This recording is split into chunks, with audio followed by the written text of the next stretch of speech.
Good afternoon. It's been amazing to be at this meeting with all these women who just keep blowing it out of the water. And I'm including the students and the residents. And this is a very good thing because I'm going to be Medicare eligible before very long, and I need you taking care of me. So listen up. All right. I have three sort of little preambles before my main remarks. The first one is, I'm going to call it on AMWA. And it was interesting when I was musing about AMWA in my life. I had involvement with AMWA early in my career, and I don't know if Dr. Lillian Pardoe is still here. If she is, a shout out to her, because when I was at the University of Kansas, that's where I'm from Kansas, a little bitty tiny town in Kansas.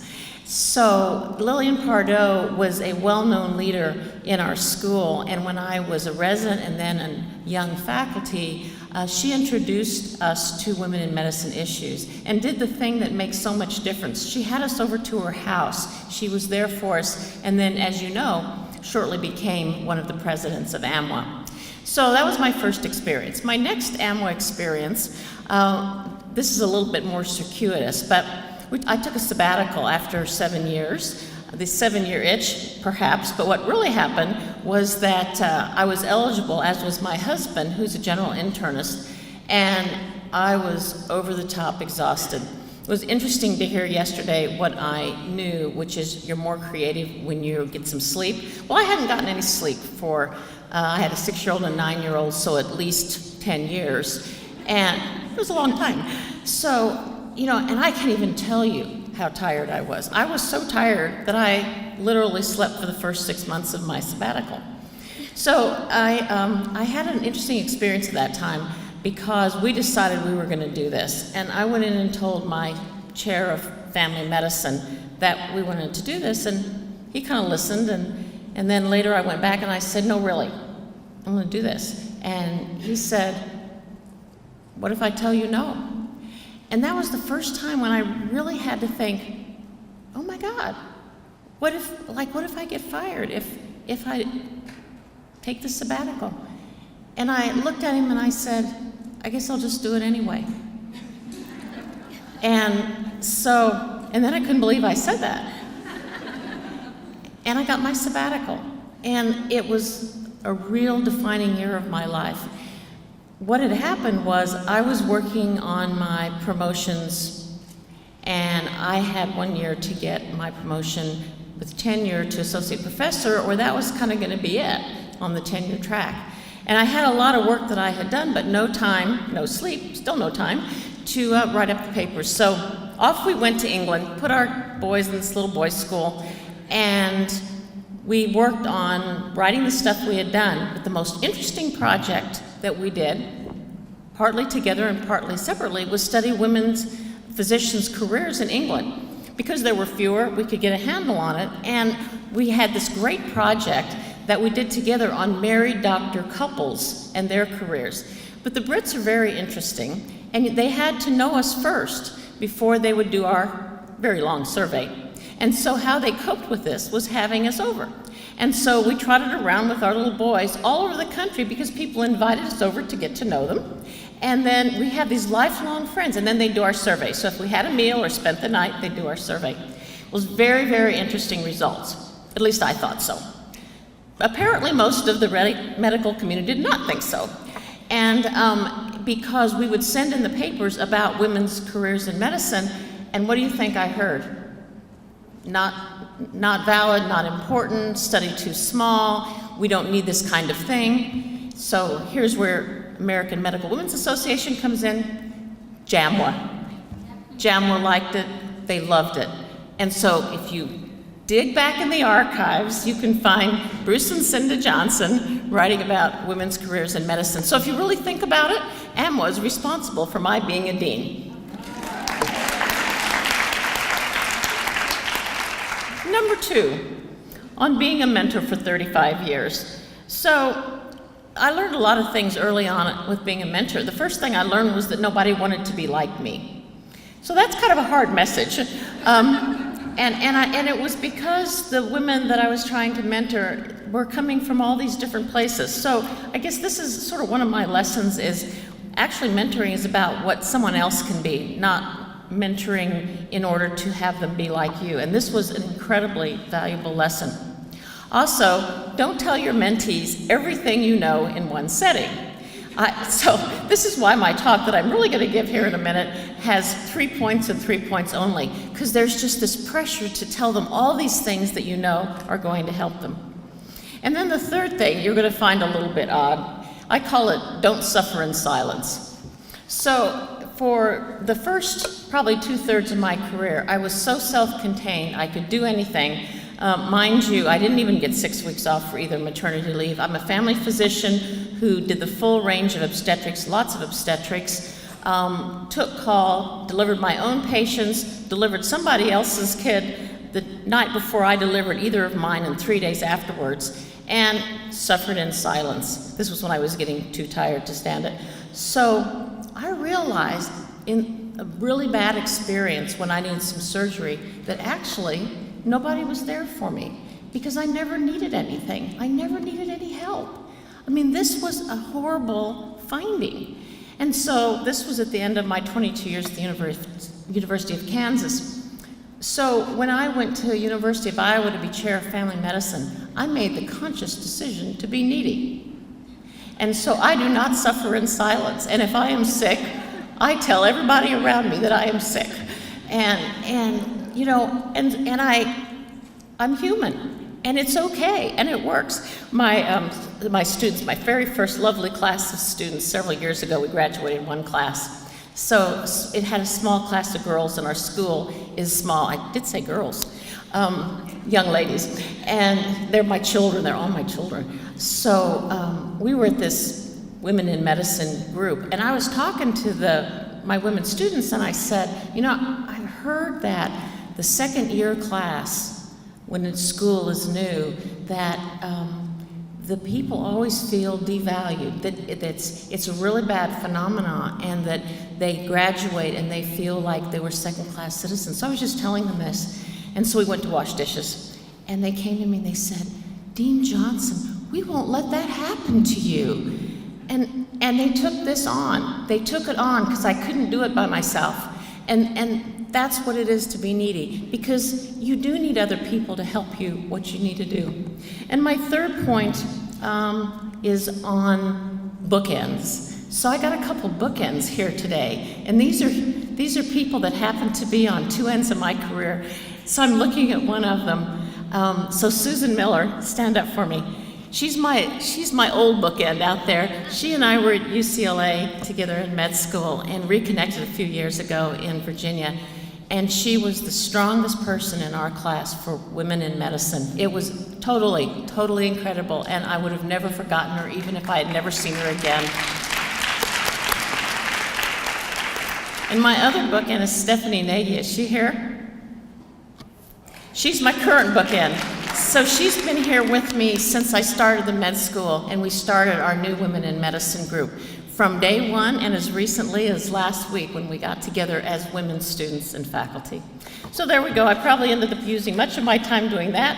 Now to the meat of the thing. So for the meat of the thing, you have to remember the three things in the title, and then you will have learned the topic. So this is something that I first thought about and put together just a 2-minute snippet about 6 months ago.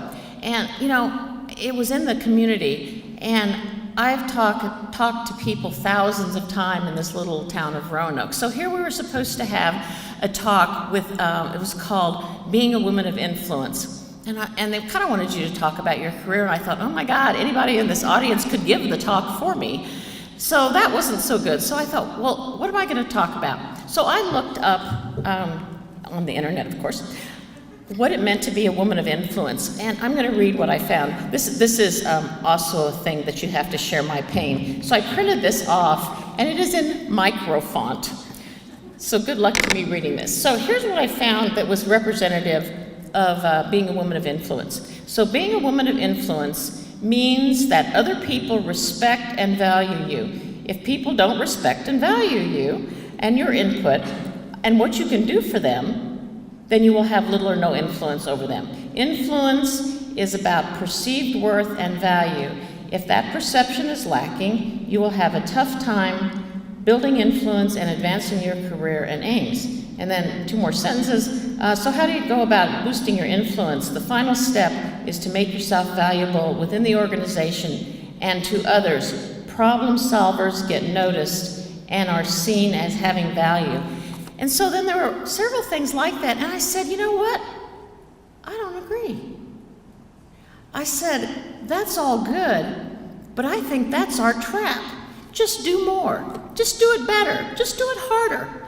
So honestly, I think quietly doing the job is unlikely to result in being a woman of influence. You have to speak up.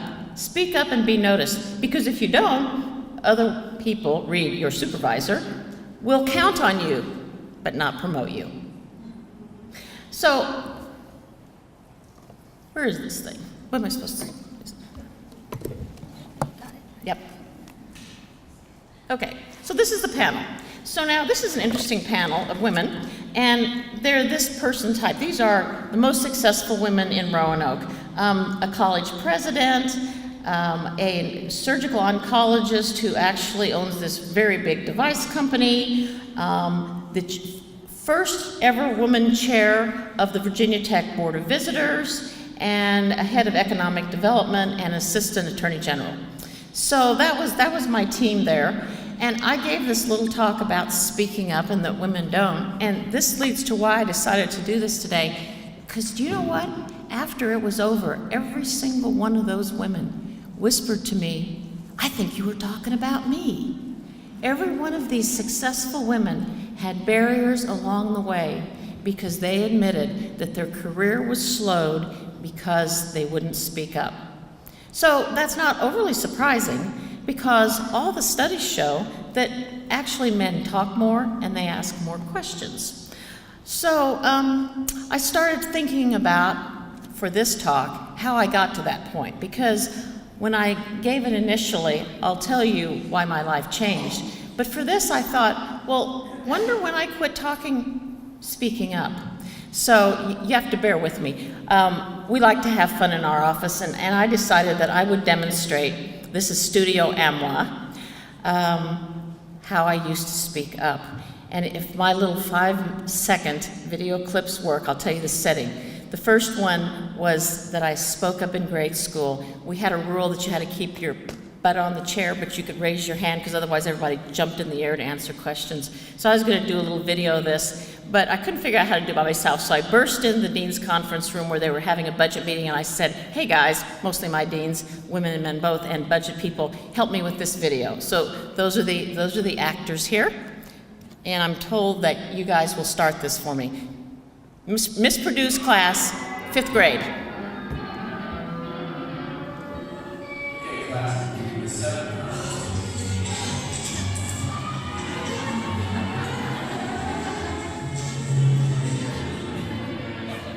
So I was speaking up in 5th grade. So then I thought, well, I certainly continue to speak up into high school. In high school, Shawnee Mission West in Shawnee Mission, Kansas, 1969, right after the moon landing, in case you can't hear the words they're going to say, and this was the era of the mini skirts. Next.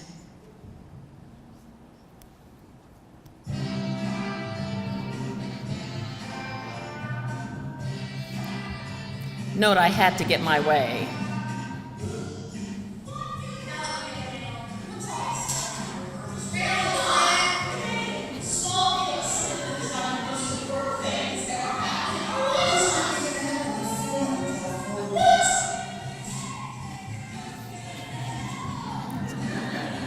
So what they said is about the landing on the moon, and I said the most important thing that's ever happened, and then he said, he's my senior dean for academic affairs, he said, it wasn't real, they filmed it in California. Okay, so then I went to college, and you know, I think that the pattern started to change. So this is when I looked at where did I stop being the one who spoke up. I went to Stanford. That in itself was another story, but I see it's taking too much time, but I'm dying to tell it.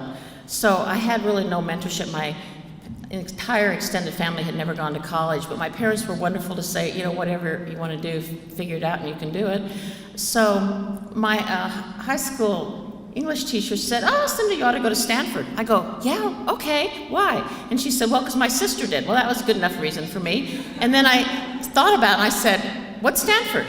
So she educated me on that. This is a true story. And so I figured out that there was a Stanford Alumni Club in Kansas City. So the head of it was some big lawyer. And so I called him up, and remember I was 17, and I said, so this is who I am, and I want to go to Stanford, and I was told to call you about it. Well, he said, well, you won't get in. And he didn't know me from anything, and there was one time I was speechless. And I said, well, I have really good grades. And anyway, so he just said, well, it's very hard to get into and you won't be accepted, so my advice to you would be to find another school to go to. So I hung up the phone and I absolutely burst into tears, and my mother was there, and I cried, and then I stopped crying and I said, Mom, I'm going to Stanford. So I did, and after I got in, which by the way, I got a thin envelope instead of a fat one, that was supposed to be another bad sign, but what I got in the envelope was a little certificate that looked like a graduation certificate. So it was really cute, except for the fact that it said, Leland Stanford Junior University. Well, I didn't know anything about colleges, and I'm like, oh my God, I applied the wrong place, it's a community college. But then I recalled that the son was the junior, and it was all legitimate. Well, at Stanford, I spoke up, but then what happened is I think I got more and more out of my league and with more and more women, because the classes got bigger. I could always speak in small classes, and pretty soon I found myself really out of my league at UCLA when the fact that I had the bare minimum number of courses to get in, and I was a German major. I'd always been able to pull that off before, but that was tight. And the names in our class and our school were like Apgar and Swan Gantz. Those were the students, and they had a little bit more background than I had in medicine. In fact, the only doctor I knew was the guy up the street that my mom would walk me up to. So that's kind of how it happened. Then I went to spent my career with my husband raising our kids at Kansas, because that was my home, as I said. And I did great with patients and my small groups and running the department, but every time I would deal with department chairs or administration, I would back off. My opinions were always wrong. I mean, it was never, I decided I wasn't a visionary. Only in retrospect, I saw that building, and I spoke up less and less. And I didn't lose my confidence to see patients or to be really great in my department, but I really didn't think I belonged in that league. So I decided I did want to be a chair, because people in the country wanted me to be a chair, and I had some big leadership positions. I was the first woman chair of the American Board of Family Medicine, and then later the first woman ever in 75 years of the chair of the American Board of Medical Specialties. So I'm tracking along there. But I moved to Iowa because I was looking for a chair's job. But before that, I thought, I can't be a chair because I don't know anything about business. This is the confidence thing. Other people could, but this is when I really quit speaking up. For 21 months of my executive MBA, while I was acting chair also, I did not ask one question in the class. So I had nadered out at that point. And so then I started my job at Iowa, and I had 2 male mentors that were the best thing that ever happened to me. It was the dean and the CEO. And I had been there a year and a half. They both had a lot of confidence in me. They started out by thinking I was visionary, because everything that I had thought of at Kansas that was like, oh duh, I think they still thought I was a resident after 22 years. I mean, some of the people there honestly treated me as though I hadn't gotten beyond residency. New place and new ideas of what people thought. So a year and a half into it, I got my evaluation from the dean. And this is where a generational thing is. So the silent generation above mine doesn't want any evaluation. My generation, I study the millennials to start a new school. My generation, once a year if you have to, and that's good enough. The millennials, every day of the week, and it better be good. So, sorry guys, but that's what they say in the literature. So all he wrote, he was very nice to me, and he wrote on my evaluation, I'll read what he wrote. He said, let's see, what did he say? Oh yeah, okay, he said, so Cynda's doing a very good job as chair, but is very quiet in a group, always appropriate, but she has a lot to contribute and should speak up. I felt like I'd been fired. I mean, I was mortified. I just went crazy. I thought, that's not me. I just went stomping around saying, I talk all the time. And then I stopped and I thought about it, and it was true. And that's how I had to turn things around. So 5 minutes, that's not very long. Your watch is wrong. So I went about changing that situation. I started out and I forced myself to raise my hand in the chairs group. Well, that wasn't always good. And in fact, more recently I raised my hand. Somebody made fun of me for thinking I was still in school, so that wasn't too good. I'd wait to be called on. Well, that pretty much didn't work either. And then sure enough, my ideas were dismissed. But I persisted, and I tried it again, and I tried different techniques. And at first I was hurt when people said, well, I don't agree. And then I learned to weather that and to come back again and avoid the different pitfalls. And so then people would start coming to me afterwards and whispering to me they agreed with my ideas. And I finally said, could you just sort of like say it in front of the group, right? So I took another picture here of Debbie Petrine because she's the Board of Visitors chair. Just last week I was at a dinner with her, and she told me a story about mentorship that she had, which was almost identical when she went to business school, when she was a working woman, and no one else was working. And she never said anything, and the teacher said to her, the professor said, so you need to speak up, because I can see from the way you're dressed, you wore business clothes to work, that you're the only one out of this business group that's working here, and you have something to say. So, I think for the next generation, we are trying to, we're in small groups. This is one of my students. In small groups, everybody needs to speak up, and they learn to speak up sooner. So I think this is really a good thing. I was at a meeting last week, and there were young folks there, and one of the women was on a little panel with me, and she said no less than 5 times, I'm really nervous, I just can't speak in front of a group. But she was perfect. So all she needs to do is learn to not say that she's nervous, because she was there and she was trying. You know, there's some other techniques that I've learned that one can do. Sometimes I say, okay, what I'm thinking here is not like the best idea, and maybe I don't even like this idea, but I'm going to try it on for size. And usually if you say something that kind of like gives yourself permission and you kind of get over it and get used to it, then you do just fine. So the next thing is to show up.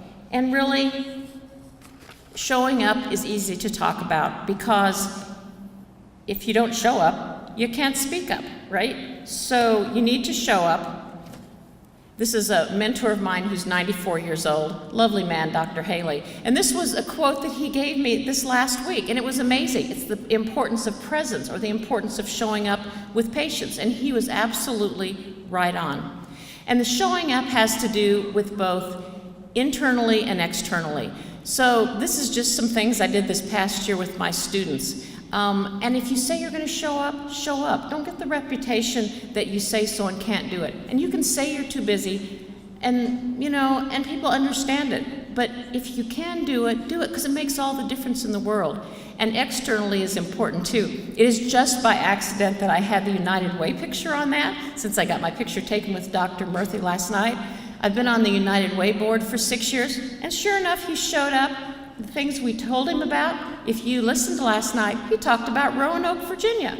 And it was because I showed up and had a personal audience with him. Recently, which was last week, we had an interprofessional simulation day, and I knew people wanted me to show up for that, because I had no less than 5 different people kind of just check to see if maybe I'd show up. If somebody really, really wants you to show up, then you need to be there. It was only an hour out of my life, and I could never have been more appreciated. This is showing up the new generation. I was at this conference, this is all new stuff. I kind of went with things that just happened. So this was last week, and if you notice this first line, this is the student representatives to this meeting, all men. And you know who mentioned it? One of the guys. We looked at that group and we're like, oh my gosh, it's all guys. And one of the guys said, you know, it's a little weird being all dudes up here. That said a lot. The next day, one of the women showed up. Not good, she didn't show up. So this is what Woody Allen said.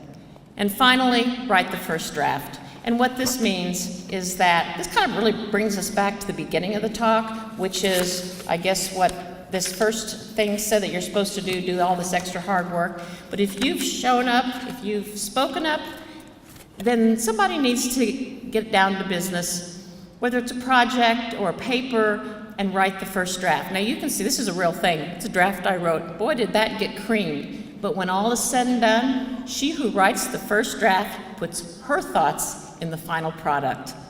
I think that'll do it. So, speak up, show up, and write the first draft. Thank you. Thank you.